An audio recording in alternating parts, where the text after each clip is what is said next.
So I have the automatic control.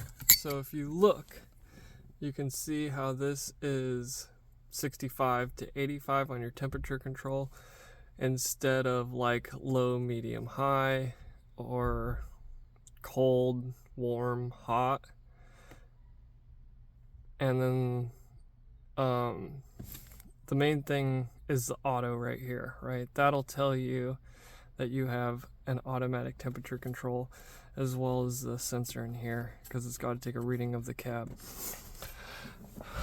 So when your blower resistor goes out on your blower motor and your STI, and you go to pick up the part and it's the wrong one, like it did to me, and it's not that, like, it's like a flat dong looking thing, it's because you have this, which is basically a controller of sorts. You can kind of see the microchip in there. This is just a giant heat sink. This does your automatic temperature control. And the reason it's got the giant heat sink is because it goes right there, and then the wind will go through the fins and help keep this thing cool so it doesn't melt itself into oblivion because of the amount of resistance that's in it. So a brand new one of those from AutoZone is like $400. You can get one from Subaru for $350, which that makes no sense why Subaru is cheaper than a parts store, but it is.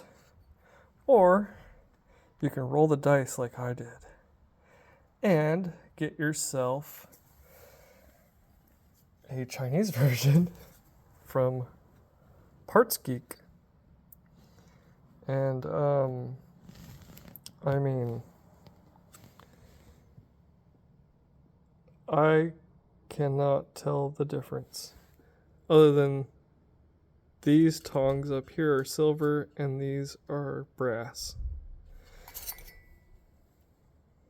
I mean, the foot, this even came with a nice little gasket, while the OEM one didn't have one for some weird reason. Somebody's probably been in this before. I mean, other than me. But yeah, guess what the price is on this Chinese one? I mean, if it had the same patina, you wouldn't be able to tell the difference.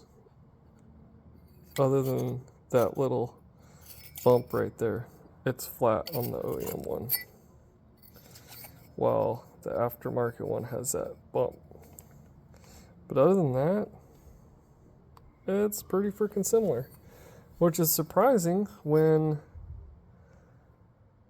this thing is like $23. So how the hell can I get this from Parts Geek for $23?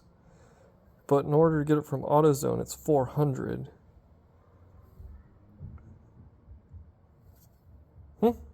Riddle me this, Batman. Like, that makes no sense. I should be able to get this same thing. I don't, for like $50 from AutoZone. That'd be great. Or Napa or wherever, right? But $400 frickin' dollars? How does Parts Geek get it for so cheap? I mean, yes, it's probably China. 99.999% it's China. But you know what? I can buy literally like 40 of these things if they go bad once a year. Like, okay, I'll spend another $23. Like, that's okay. I'm okay with that. It's easy to get to. This is the other thing you guys need for your life. It is a Klein Stubby Multi, Mr. Stubby. This thing is awesome. It's not like a true multi. Dang it. Sorry, I've been working in the rain. But you can see you got 5/16, quarter inch, number 1 and number 2 flathead, number 1 and number 2 Phillips. That thing can get you out of a lot of binds just because of the overall length of it. right? Versus a normal screwdriver. Sorry, kids are inside being wild and I'm trying to hurry up and get this done, so it's a shit video, but you get the point. Get yourself a Mr. Stubby from Klein. Can't go wrong. And try Parts Geek, man. They've really knocked it out of the park for me, especially when I had my 4Runner and Toyota wanted like $70 for this stupid rubber O-ring, and I got it from Parts Geek for like 30 cents. How? Why? I don't know, but Parts Geek, like, if you can wait 7 days, Parts Geek that shit.